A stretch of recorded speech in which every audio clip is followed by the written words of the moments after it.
Hello दोस्तों, तो यहाँ पे हमें एपिसोड की शुरुआत में फिर से यूजी और नोबारा का सीन दिखाया जाता है, जो कि भाई इधर केचिजू और एसो से लड़ रहे होते हैं। यहाँ पे यूजी नोबारा से कहता है कि इस खून से बच के रहना, क्योंकि ये काफी ज्यादा खतरनाक है। और यहाँ पे भाई नोबारा एसो के मैक्सिमम विंग किंग से बाल बाल बची होती है। एसो इन दोनों को ही बताता है कि अगर तुम्हें भागना भी है ना तो पीछे मुंह करके भागना। तो ये दोनों यहाँ से भागना शुरू करते हैं, लेकिन बीच में नोबारा गिर जाती है। यूजी नोबारा के पास आता है और वो उससे पूछता है कि तुम और तेज नहीं भाग सकती क्या? तो नोबारा कहती है कि नहीं, मैं और तेज नहीं भाग सकती। तो यहाँ पे भाई यूजी नोबारा को उठा लेता है और उसको लेके भाई भागना शुरू कर देता है। उसको उठाने के बावजूद भाई वो बहुत तेज भाग रहा होता है और नोबारा कहती है कि डोंट वरी, मैं पीछे से सब कुछ संभाल लूंगी। तो यहाँ पे यार नोबारा करेगी क्या यार, वो तो खुद इसके ऊपर बैठी हुई है। तो इधर यूजी भाई बहुत फुल स्पीड में फॉरेस्ट के अंदर निकल जाता है, जिगजैग भागता हुआ एसो के अटैक से बचते बचते। एसो ये देख के दंग रह जाता है और वो कहता है भाई साहब, मतलब इतनी तगड़ी स्पीड, वो भी किसी को उठा के भागते हुए, कमाल है यार। यहाँ पे केचिजू एक डायरेक्ट रूट चूज करता है और वो आगे जाके भाई यूजी के ऊपर अपना खून फेंक देता है, लेकिन यूजी इधर नोबारा को बचा लेता है, जिससे कि नोबारा के ऊपर कोई नुकसान ना आए। लेकिन उसके लेफ्ट साइड पे यहाँ पे भाई पूरा खून ही खून हो चुका होता है। यहाँ पे नोबारा उठती है और यूजी की मदद करने के लिए आगे बढ़ती है, लेकिन तभी भाई पीछे से एसो आ जाता है और वो उसके ऊपर अपना विंकिंग अटैक कर देता है। एसो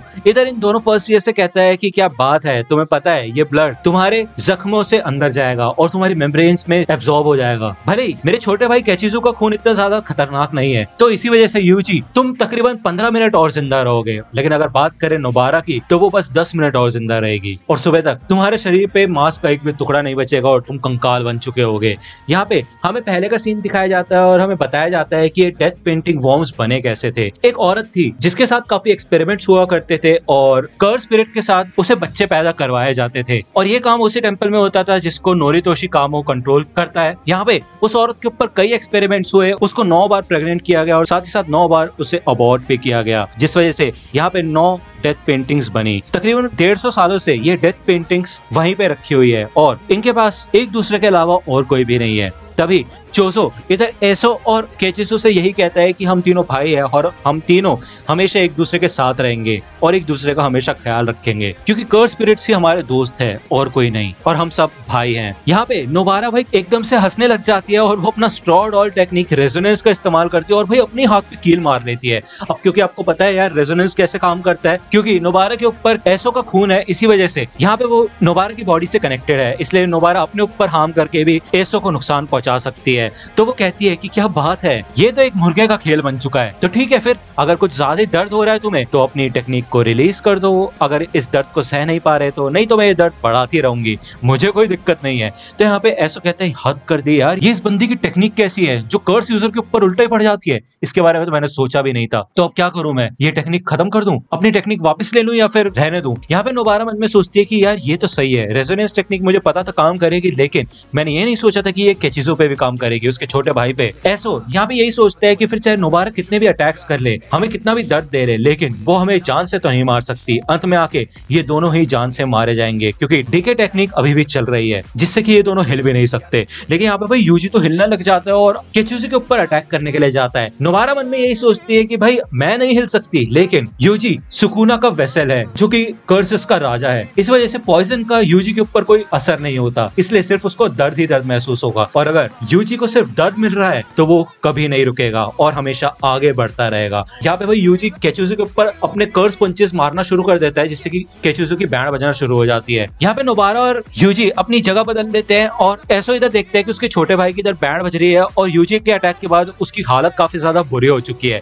यूजी इधर ऐसो के ऊपर भी अटैक करना शुरू कर देता है और यूजी के अटैक से बचते हुए और उसको इधर से उड़ाते हुए वो अपनी टेक्निक को डीएक्टिवेट कर देता है, और यहाँ पे उसका ध्यान भी नहीं होता और वो ऐसा करना नहीं चाहता था, लेकिन बस ऐसा हो जाता है। एसो इधर फिर से अपनी विंकिंग को एक्टिवेट कर देता है और यूजी को पीछे ढकेल देता है। यहाँ पे नोबारा उसके ऊपर नोटिस भी नहीं करती और वो बस भाई केचुजी के ऊपर अटैक करने के लिए सोचती है। अब क्योंकि ये टेक्निक डीएक्टिवेट हो चुकी है, इस वजह से नोबारा को काफी पेन हो रहा होता है, लेकिन इसी वजह से उसका फोकस भी एकदम बढ़ गया होता है। इससे पहले कि एसो का विंकिंग नोबारा तक पहुंच सके, इधर भाई यूजी एसो के सामने आ जाता है और उसके ऊपर पंच मारने के लिए रेडी हो जाता है। ये दोनों के दोनों भाई अपनी एनर्जी को एम्पलीफाई कर देते हैं और इधर यूजी अपना ब्लैक फ्लैश एक्टिवेट कर देता है और वही दूसरी ओर भाई नोबारा अपनी वो नेल केचुजू के सर पे मारती है। यहाँ पे भाई यूजी अपने ब्लैक फ्लैश के अटैक से एसो का सीधा हाथ भाई उड़ा देता है और एसो देखता है कि उसके छोटे भाई की बैंड बच चुकी है और वो यही कहता है कि प्लीज उसको मारना मत। यहाँ पे नोबारा पीछे पलटती है और वो कहती है क्यों, क्या हो गया? और केचुजू यहाँ पे फिर भी पीछे से खड़ा हो जाता है और वो नोबारा को भाई खाने के बारे में सोचता है, उसको मारने के बारे में सोचता है और वो सोचता है कि वो जीत चुका है, लेकिन भाई नोबारा इधर अपना straw doll technique hair pin activate कर देती है, जिससे एक चुटकी बजाते साथ वो कील जो कि केचिजू के सर में होती है वो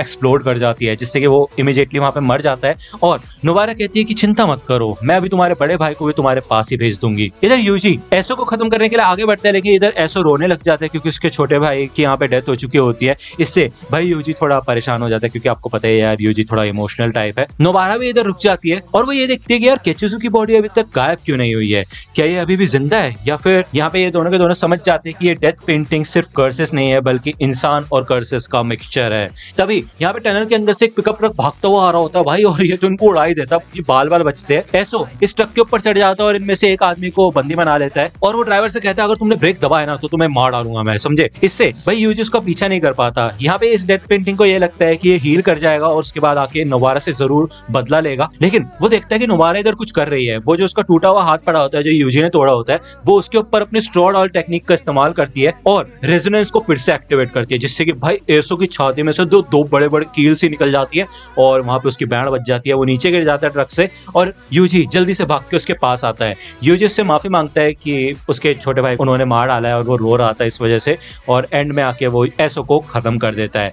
जब यहाँ पे भाई इन डेथ पेंटिंग्स को हरा दिया गया होता है तो यूजी नोटिस करता है कि उसका हाथ पूरी तरह से जल रहा है एसो के ब्लड की वजह से, और वो यही कहता है कि काफी दर्द हो रहा है, लेकिन इतना नहीं जितना दिल के अंदर है। यहाँ पे दूसरी ओर चोसो बैठा होता है इन दोनों का बड़ा भाई, उसको समझ आ जाता है कि उसके दोनों भाइयों की डेथ हो चुकी है, और वो यहाँ पे बोर्ड गेम जो खेल रहा होता है उसके पीस को तोड़ देता है। इससे भाई माहितो कहता है यार क्या कर रहे हो यार, तुम आराम से खेल लो, तोड़ फोड़ क्यों कर रहे हो, चलो फिर यार दूसरा पीस लेके आता हूँ मैं। गेटो कहता है कि देखो एसो और केचिजू दोनों मारे जा चुके हैं और उनको यूजी और उसके क्लासमेट्स ने मारा है। इससे सुनकर भाई माहितो हंसता है। और यहाँ पे दूसरी बार हमें यासुहाची ब्रिज का सीन दिखाया जाता है। इधर आकारी इन सबसे कांटेक्ट करने की कोशिश कर रही होती है और ये इस बात पर गुस्सा करती है कि इसको इग्नोर क्यों कर रहे हैं, कॉल क्यों नहीं उठा रहे, बता क्यों नहीं रहे हैं किधर ये। तो ये कहती है कि मेरे को वहां पे जाके खुद ही देखना पड़ेगा चल क्या रहा है। इस बैटल के बाद यूजी और नोबारा साथ जा रहे होते हैं फॉरेस्ट में से और वो डेथ पेंटिंग्स के बारे में बात करते हैं। यूजी नोबारा से पूछते हैं कि क्या तुम ठीक हो, तो नोबारा कहती है हाँ ठीक ही हूँ, बस ये जो कीले ठोकी अपने हाथ में इसके निशान जाएंगे नहीं शायद, और साथ ही साथ मेरे खून के अंदर जो पॉइजन है उससे भी काफी दर्द हो रहा है, हो सकता है शोको जाग चुकी हो और पूरी तरह से होश में हो जिससे कि वो मुझे हील कर पाए। यहाँ पे वो यूजी से पूछते हैं कि तुम इतने अजीब क्यों लग रहे हो,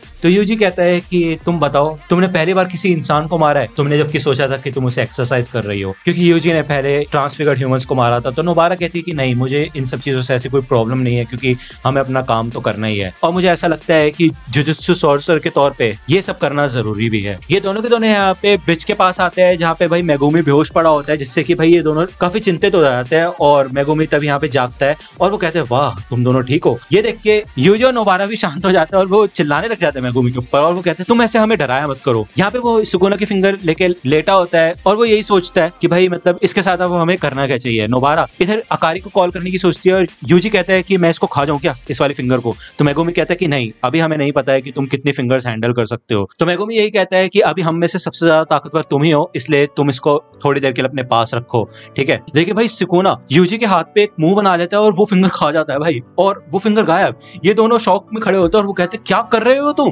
क्या किया तुमने। यहाँ पे मेगुमी और नोबारा यूजी के ऊपर चिल्लाना शुरू कर देते हैं और ऊपर ब्रिज से भाई अकारी आ जाती है और वो इन तीनों के ऊपर चिल्लाना शुरू कर देती है कि तुम मेरे को इग्नोर कैसे कर सकते हो, कोई अपडेट नहीं देना होता क्या। इधर 2 दिन बाद गोजो उटाही में से बात कर रहा होता है और वो बोलता है कि तुम्हें कुछ पता चला जो धोखेबाज हमारे बीच में छुपा हुआ है उसके बारे में। तो उटाही में कहती है नहीं लेकिन मैं ढूंढ रही हूँ, कुछ मिलता है तो बताऊंगी। इधर गोजो मेमे को भी किसी और मैटर के लिए कांटेक्ट करता है और उसको 10 मिलियन येन भेजता है, जिसे पाके वो काफी ज्यादा खुश होती है और हंसती है बुरी तरह से। मेगुमी इधर नोबारा को बताता है कि देखो एक बात बताऊं, जब से यूजी ने सुकुना की फिंगर खाई है तब से ये सारे कर्सेस एक्टिवेट हुए हैं, साथ ही साथ वो यासुहाची ब्रिज वाला भी कर्स। तो ये बात तुम यूजी को मत बताना, उसे ये सुन के अच्छा नहीं लगेगा। और वहीं दूसरी ओर सुकुना इधर यूजी को परेशान कर रहा होता है और वो कहता है देखा तुम्हारी वजह से इतने लोग मारे गए हैं, तुम्हें समझ भी आता है ये बात, हाँ तुम तो लोगों को बचाना चाहते थे, काफी बड़ी बड़ी बातें करते थे। हाँ तो यूजी कहता है मेरे सामने तो बोल रहे हो लेकिन मेगुमी के सामने ये मत बोलना, उसे सुन के अच्छा नहीं लगेगा। यहाँ पे हमें टोक्यो जुजुत्सु हाई का सीन दिखाया जाता है और माकी और पांडा इधर ट्रेनिंग कर रहे होते हैं और टोगे इधर बैठ के इनको देख रहा होता है। पांडा इधर नीचे बैठ जाता है और वो इन दोनों से पूछता है कि तुम्हें पता है कि फर्स्ट ईयर स्टूडेंट्स के साथ क्या हुआ है। तो माकी कहते हैं कि हाँ।